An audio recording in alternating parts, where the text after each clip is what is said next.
What is up, guys? Welcome back to another video here in the garage, Tirana garage that is. So had the car on the hoist, as you know, and then I went to drop the car down off the hoist and the car didn't move. And I'm going, what's going on here? Pressing the buttons and realised that my hoist has basically decided I've left the chat. My son, being an electrician, thankfully was home. Got him to have a look, and he reckons that the power switch or whatever it is inside the control box has decided to give up, which meant my car was stuck in the air at full height on the hoist. And I'm like, oh, this is just great. So I sort of stopped filming because it took me 2 hours. Basically, I had to work out that I could take the hydraulic hose off the bottom of the ram, drop the oil out of it. Now I've got a floor covered in oil, as all these rags are trying to soak it all up. So I've lost about 5 litres of hydraulic oil, which slowly dropped the car down from the top to the bottom. It took about 30 minutes for the car to slowly make its way down, but I was just thankful it got down. And now I've ordered this part, and hopefully I get that part soon and I can get it fixed. And in the meantime, it doesn't matter. Today, I'm really going to focus on this car today, and that is, here's my homemade sandblasting cabinet.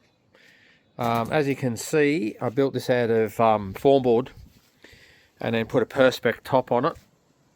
And you can buy these gloves off eBay. So I bought a set of 4. I've stuffed up when I built it and I made them a bit low. Then I've since moved them up higher. They're at a better level now. But basically it's dual door. So I've got a really big door on that side and a really big door on this side. Just so if I had to put something in here, like I've made this cabinet 1800 long. I think it's 700 wide and it's about 900 tall at the tallest peak. And I did that basically so I can fit in a full diff, like a full solid diff or a tail shaft, or I didn't want it to just be small and just do little tiny parts. I want to be able to be a bit broader. I've sort of changed it as I've gone, a little extraction fan.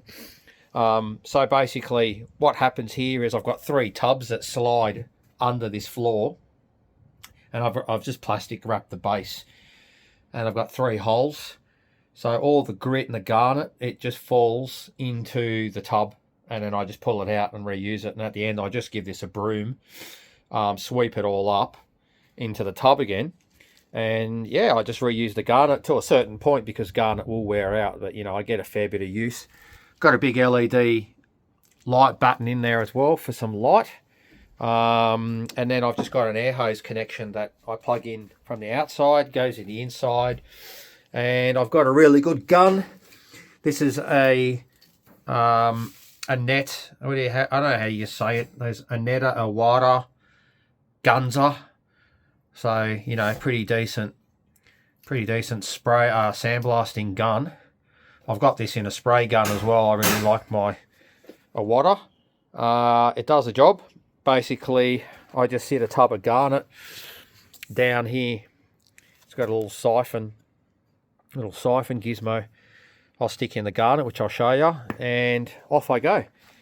So what I'm planning on doing today is I'm going to sandblast these bumper bar brackets. So, you know, these bumper bar brackets, I might as well get them out of the way and then give them a coat of black.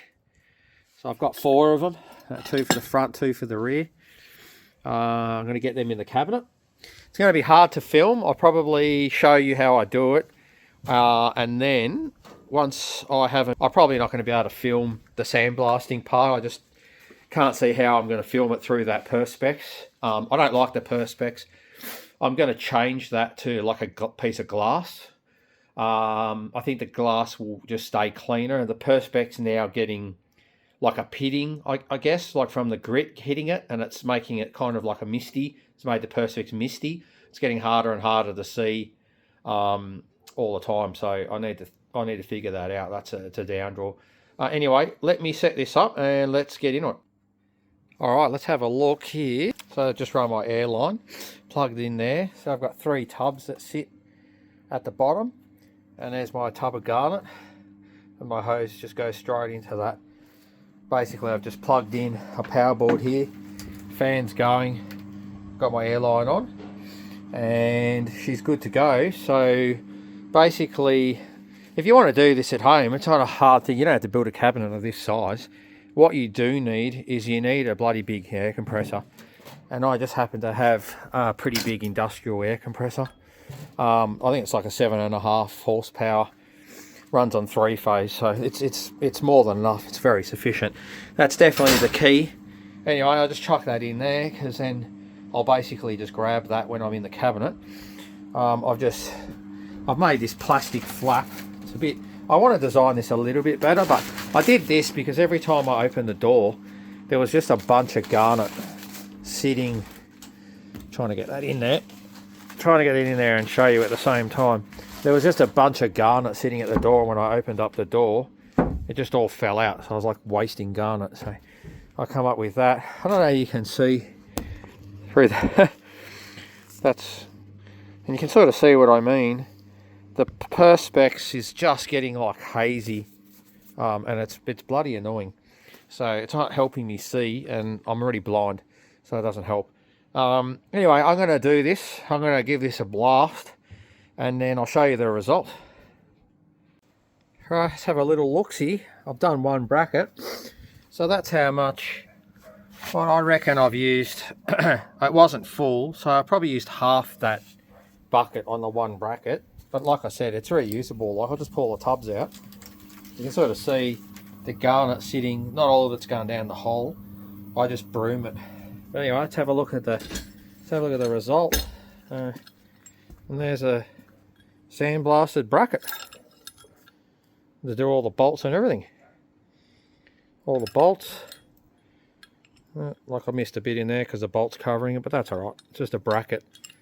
No one really cares. So beautiful. That's one down. Gonna grab the other one. The other one here. Yeah, this guy. Go put him in the cabinet. And when you see me next, I will have 4 brackets done. Rightio, got a bit of cleaning to do now. I'll get them, put in some paint and clean up. See, my bucket's gonna got my tubs. Just got to go in here. I just pull that wire racking out, disconnect all that stuff, and then I just sweep all that garnet into the holes. They go into the tubs. Then this whole cabinet is completely clean and empty. They'll be in those tubs, and then I'll pull the tubs out. I've got a little sifter. I put it through just in case I've got rust particles or anything. It sort of just separates it a bit. Back into the tub, you know, and I'll reuse it. I lose a little bit of garnet out of this process, but you know, like, it doesn't matter. You still get a lot of use out of it, and eventually I'll just buy another couple bags again. So to be honest with you, I bought about, what did I buy? 50 kilos of garnet, so 2 25 kilo bags, and I've sandblasted so much stuff already. So it goes quite the distance. Apparently you start noticing when it's not cutting as good. I haven't noticed that yet, but I reckon I'm getting close, and then, you know, cost me another, say, 140 bucks, and I'll get another sort of 50 kilos of garnet. So that's not too bad value. Anyway, I'll probably put in the finished result when I have these brackets painted up. And there they are. Nice and black. It's a satin black, so it's still flushing off. You know, another one sitting over there. Just sheeted everything up just quickly. Don't want any airborne stuff going all over the car for no reason. Just quickly just hung them up. Just insulated the roof, and then I've got to do more, and then I realise if I keep going, I'm going to lose my little hook locations, but that's all right. I might just fixate some sort of, you know, put something onto that metal beam that I can put hooks onto, so I can still hang. I love just hanging these sort of things and doing paint on them. But they're done. That's one thing I can tick off the list and put to the back for the future. Easy stuff. Well, while I was doing some sandblasting, I'm on my last bracket, I got a package. and I was waiting on two things, both which I really want, but one more so than other. And I got my switch. I got my switch. That came really quickly. I did pay for express postage, so I guess what am I expecting? But this is my box, and look at that thing. It's rooted. It's rooted. So that's my new switch.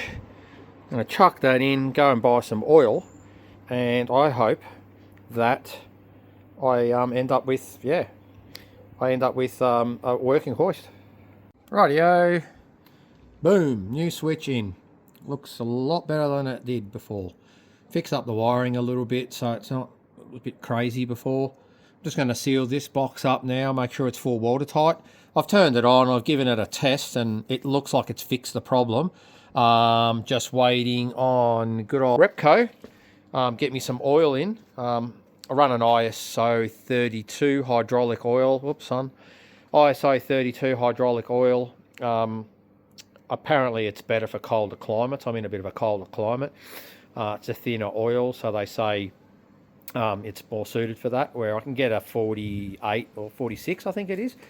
But I think I want to run the good stuff, so Repco's getting that in for me today. Hopefully in the Arvo, I can top her up, and I can then get the car back on the hoist and get my hoist back running, which was a pretty quick turnaround. I mean, you know, what did I have to spend? I had to spend $130 on that switch, and I have to spend another like $50 on the oil. So it's nearly cost me $200. But I mean, $200 for a hoist to get running is, you know, like no brainer.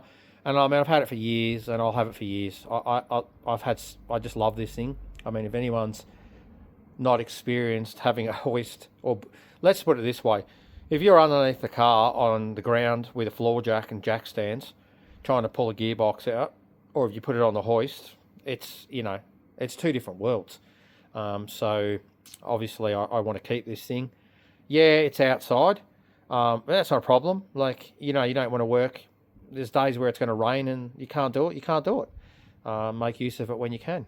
Anyway, I am going to now go and, do a bit of cleaning. I've got some crap everywhere. Still got my brackets down there. Got to clean my cabinet up and get it all the garnet. Oh, done. In, sealed it with some tape. I even put some over the controls, and it's working. Up and down. Hopefully now that switch won't get water in it, and it was pretty old anyway. It's old, it's an old hoist, like I said. The switch was crap. Hopefully now, if I keep it protected, that switch won't fail on me. So yeah, hoist is back on. Yippee. See you in the next video when we put the car back on the hoist.